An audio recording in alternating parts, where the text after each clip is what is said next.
Kaya ano ba yung katotohanan dito sa usap-usapan na umano'y destabilization laban sa pamahalaan? Magandang tanghali sa iyo, Aga, no? At sinabi nga nitong Armed Forces of the Philippines na wala yang katotohanan. Umapila pa sila sa publiko na huwag paniwalaan ang mga kumakalat ng issue kaugnay sa umano'y destabilisasyon laban sa pamahalaan. Ayon kay AFP spokesperson Colonel Miguel Aguilar, nananatiling tapat sa konstitusyon ang lahat ng opisyal at tauhan ng sandatahang lakas ng Pilipinas.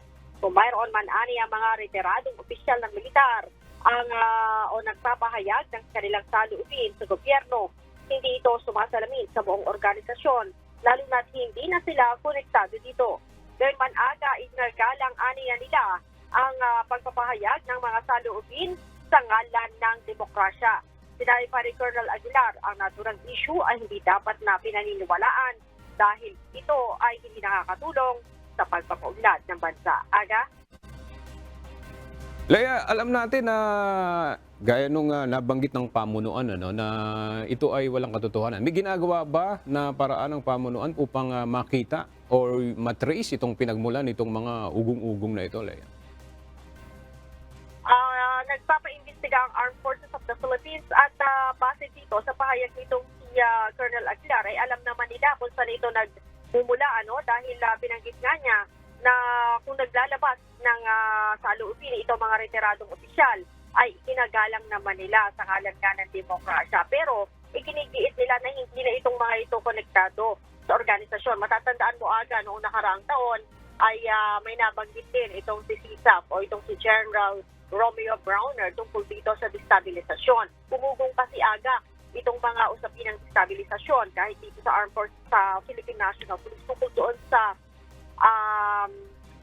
pensyon ng mga MUP o military at uniform personnel. At yung reformang yan ang nagdudulot nga ng mga issue sa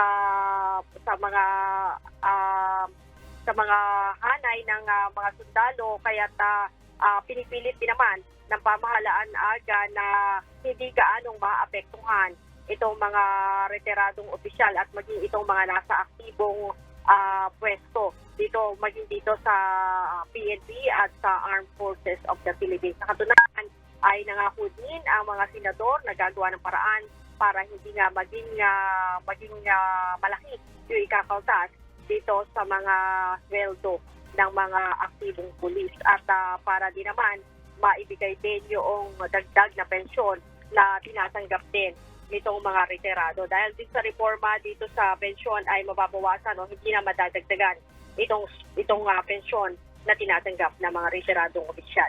Aga? Okay, maraming salamat, Leia Ilagan.